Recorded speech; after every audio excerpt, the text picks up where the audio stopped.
बिस्मिल्लाहिर्रहमानिर्रहीम। अस्सलाम वालेकुम नाज़रीन, मेरा नाम रमज़ान जट, आप देख रहे हैं मेरा यूट्यूब चैनल। मेरी दुआ है अल्लाह ताला आपको और आपके अहले खाना को हर मुसीबत से, हर तकलीफ से, हर परेशानी से महफूज रखे और अल्लाह ताला अपना फजल करम आप लोगों पर बनाए रखे। वीडियो में आगे बढ़ने से पहले आपसे दरख्वास्त है कि अगर आपने अब तक मेरा चैनल सब्सक्राइब नहीं किया तो बराए मेहरबानी सब्सक्राइब के बटन को हल्का सा दबा दें और बेल आइकन को पुश कर दें।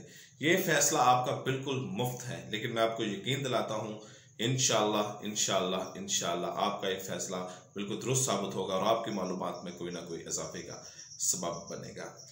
ब्रॉडशीट के सीईओ कावे मोहसिन ने आज एक अहम बयान दिया है और नवाज शरीफ से माजरत भी की है कि इनके ऊपर कोई करप्शन का केस साबित नहीं हुआ। और ये जो क्या बयानात देते रहे हैं, ये ब्रॉडशीट है क्या, ये कहानी कहां से अयूब खान से चली, ये तमाम बातें मैं आज आपको इंशाल्लाह इस वीडियो में बताऊंगा। आपने ये वीडियो एंड तक लाजमी देखनी है, क्योंकि ये हमारे पाकिस्तान का वो आईना है, ये हमारे पाकिस्तान की सियासत का वो आईना है, ये हमारे पाकिस्तान के सियासी इंतकाम का वो आईना है कि जिसमें आम अवाम का, कमजोर अवाम का, भूख से मरती हुई अवाम का, कसम पुरसी की हालत गुजारती हुई अवाम का और बीमारियों से लड़ती हुई अवाम का, भूख से झुंझलाती हुई अवाम का, इसमें कितना पैसा जाया होता है कि सिर्फ अपने इंतकाम की आग ठंडी करने के लिए। और फिर 20-22 साल बाद एक बंदा आता है और कहता है कि जी मैं माजरत चाहता हूँ।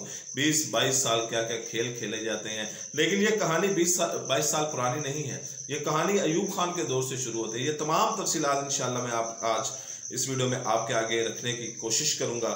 तो कहानी कुछ यूं है, शुरू यहां से होती है कहानी कि शरीफुद्दीन पीरजादा, जो नाम आपने सुना होगा, बड़ा मशहूर नाम है पाकिस्तान में शरीफुद्दीन पीरजादा। इनको दूसरी जुबान में जादूगर कहा जाता था।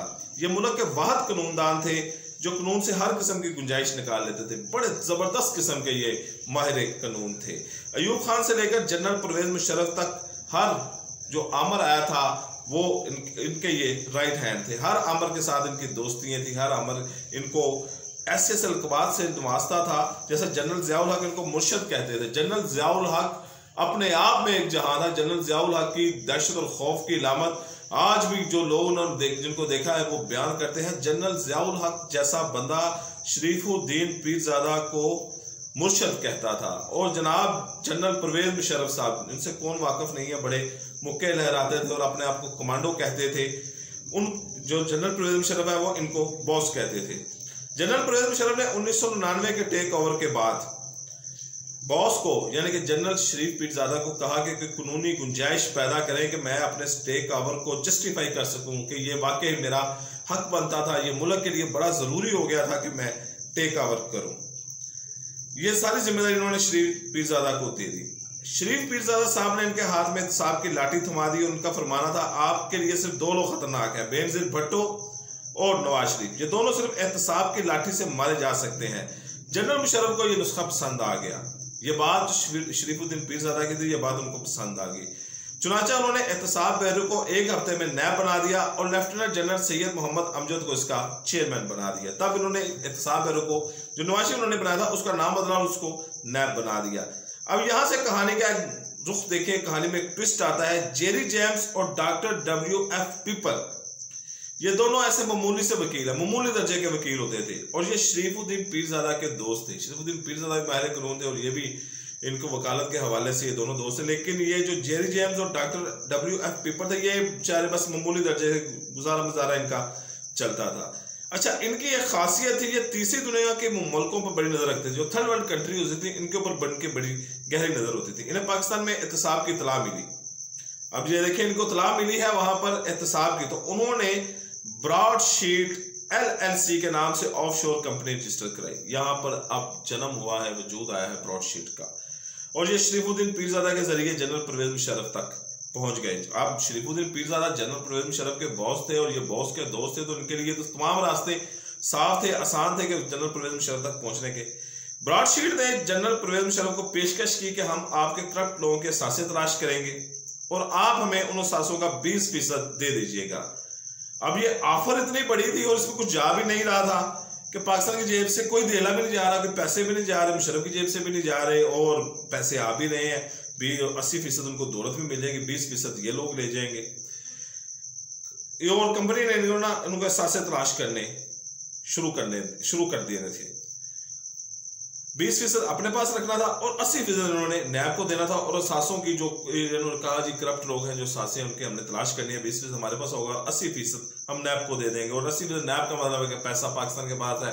और पाकिस्तान के महाराज पाकिस्तान में ये है कि जो बैठा हुआ है उस वक्त सरकारी खजाने पर वही उसका मालिक है। कंपनी ने इनको ये भी बताया, जो कंपनी बनी ब्रॉडशीट, इन्होंने ये भी बताया कि हमारे पास शरीफ फैमिली के $5 अरब के सासों के सबूत हैं। यानी कि मियां नवाज शरीफ फैमिली के $5 अरब के असासों के सबूत हमारे पास मौजूद हैं।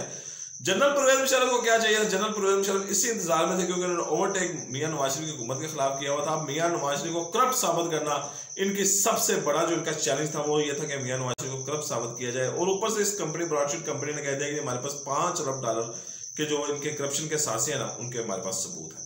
जनरल परवेज मुशर्रफ की तो बादशाह खिल गई, खुश हो गए और उन्होंने चेयरमैन नैब को मुआहदे का हुक्म दे दिया। उन्होंने चेयरमैन नैब को कहा जी आप फ्री अल-फौर इनके साथ मुआहदा करें। फरूक आदम नैब के प्रोसिक्यूटर जनरल थे, ये जज्बाती और लापरवाह से इंसान थे। उन्होंने मुआहदे पर नजर दौड़ाई और हाँ में सर उड़ा दिया और यूं जनरल अमजद और डॉक्टर WF पीपर ने मुआहदे पर दस्तखत कर दिए। अब ये दस्तखत कितने महंगे पड़े ये आगे वीडियो में सुनते जाइए। ब्रॉडशीट के पाकिस्तानी नुमाइंदा तारिक फवाद मलिक ने गवाह की जगह साइन किए। नैब ने 200 लोगों की फहरिस्त इनके हवाले कर दी। पूरी शरीफ फैमिली, आफ्ताब अहमद शेरपाव, जनरल जाहिद अली अकबर और एडमिरल मंसूरुल हक समेत मुल्क के आला बिजनेसमैन, ब्यूरोक्रेट्स और सियासतदान इस फहरिस्त में शामिल थे। नैब ने भट्टो फैमिली के सासों का खोए लगाने के लिए एक दूसरी कंपनी बन गई। भट्टो के जो भट्टो खानदान है उसके असासों का पता लगाने के लिए international east recovery IAR international east recovery के साथ मुआहदा किया और ये दोनों कंपनियों ने काम शुरू कर दिया। कावे मोसाई ब्रैडशीट लंदन के साथ वाबस्ता थे। ये ईरानी नसार थे, ऑक्सफोर्ड यूनिवर्सिटी में पढ़ाते थे और ह्यूमन राइट्स पर काम करते थे। ये इस जमाने में पहले high commissioner Akbar S Babar के साथ राब्ते में थे और ये बाद हाई कमिश्नर अब्दुल कादिर जाफर के साथ नथी हो गए। Akbar S Babar retired bureaucrat, दानिश्वर और प्रोफेसर है। जनाह के नाम से कायदे आज़म पर फिल्म भी बना चुके हैं। इन्होंने जो कायदे आज़म में बड़ी मशहूर फिल्म बनी थी जनाह, ये उन्होंने बनाई थी। इनके एक अजीज फौज में ब्रिगेडियर थे। ये उसके जरिए जनरल परवेज मुशर्रफ तक पहुंचे और जनरल मुशर्रफ ने इन्हें बरतानिया में हाई कमिश्नर लगा दिया। ये बाद जनाह फिल्म में घपले की वजह से बदनाम हो गए और उन्हें 6 माह बाद हटाकर उनकी जगह कराची के मशहूर बिजनेसमैन अब्दुल कादिर जाफर को हाई कमिश्नर बना दिया गया। अब एक देखी जाइएगा, मैं आप कहानी बड़ी आगे और दिलचस्प होने वाली है, आप इसको सुनते जाइएगा। ये मुल्क के नामवर इंडस्ट्रियल ग्रुप जाफर ब्रादर से ताल्लुक रखते थे और कराची में इंग्लिश स्पीकिंग यूनियन चलाते थे। जनरल मुशर्रफ इनसे बहुत मुतासर थे, लिहाजा ये हाई कमिश्नर बना दिए गए। कासिम मोसी ने इनके साथ भी नथी हो गया। जेरी जेम्स इस दौरान पाकिस्तान आता और जाता रहा और ये बहाने से नैब से रकमें भी बटोरता रहा। करप्ट ब्यूरोक्रेट्स और बिजनेसमैनों ने 2001 में प्ली बार्गेनिंग शुरू कर दी। नैब के अकाउंट में पैसे आए तो ब्रॉडशीट हिस्सा लेने के लिए पहुंच गई। अब वो प्ली बार्गेनिंग हुई और ब्रॉडशीट आ गई, हमें हमारा हिस्सा हमको दे दे। नैब ने पूछा कौन सा हिस्सा? जेरी जेम्स ने मुआहदा सामने रख दिया। मुआहदे में लिखा था नैब जो भी रिकवरी करेगा इसमें से 20% ब्रॉडशीट को अदा करेगा। दूसरी कंपनी ना सिर्फ सासों की निशानदेही करनी थी, रिकवरी इनके जिम्मेदारी नहीं थी और नैब हर निशानदेही के बाद 20% अदायगी का पाबंद होगा।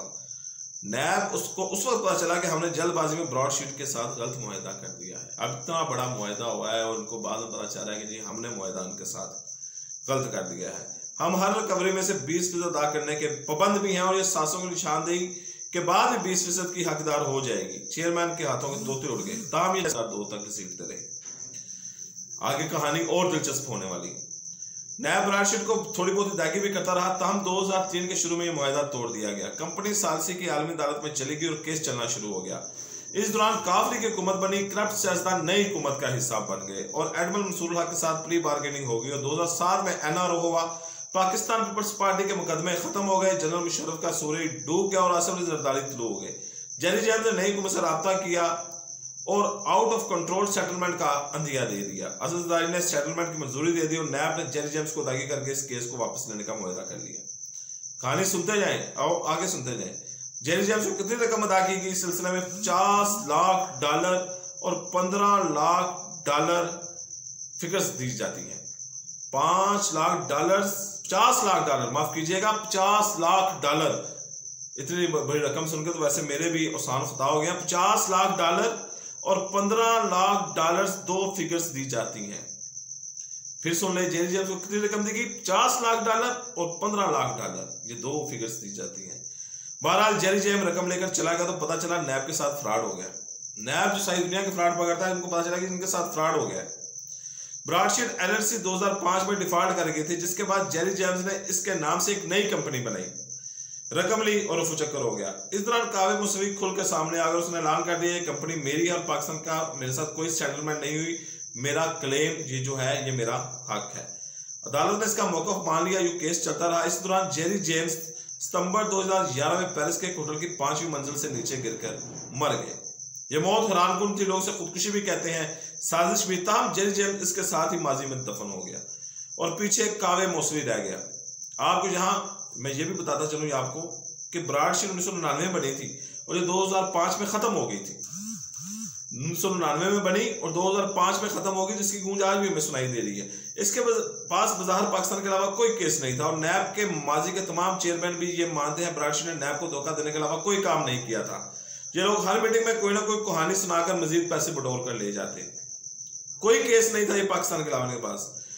अब ये जो पीछे केस चले हैं, पनामा केस चले हैं, उसके बारे में आपको थोड़ा सा बता दूं। इतने पुराने नहीं हुए, लेकिन क्योंकि इसके साथ वो रिलेटेड है तो फिर ये कहानी आगे उसी के साथ मिलेगी। क्योंकि नवाज शरीफ के साथ जो आज उन्होंने माजरत की है, माजरत को बार बार दोहराया कि जी हम कोई करेक्शन साबित नहीं कर सके, तो उनका केसेस का साथ रिलेटेड होना ये भी बड़ा ज़रूरी है।